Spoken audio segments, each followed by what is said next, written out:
Welcome to Power BI certification series, and this is the question number 8, row level security. So the question is, how can you test row level security roles in Power BI desktop? A, by using the view as role feature.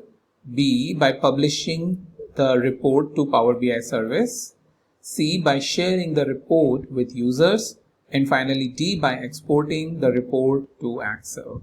So this is an important feature which as a report developer one has to do in terms of testing whether the security is working or not. And in certification questions, these type of question comes to really test your knowledge whether you are aware about where to go to do specific settings for testing of roles.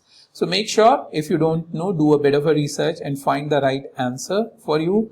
And if you want to attempt similar questions, then what I have done is I've created a question bank for you where I have 60 questions from various different concepts like Power Query, DAX, visualization, Power BI service, to really see where you are standing in the overall requirement of the Power BI certification as a real-time certification, right? So this is a mock paper. So for this, link is present in the description, and this is the paid question paper. So make sure if you want to really test it, you buy it and see where you are standing. With that, check out a couple of other links that are also in description related to my private group and where I keep all of my videos related to Power BI for easy searching.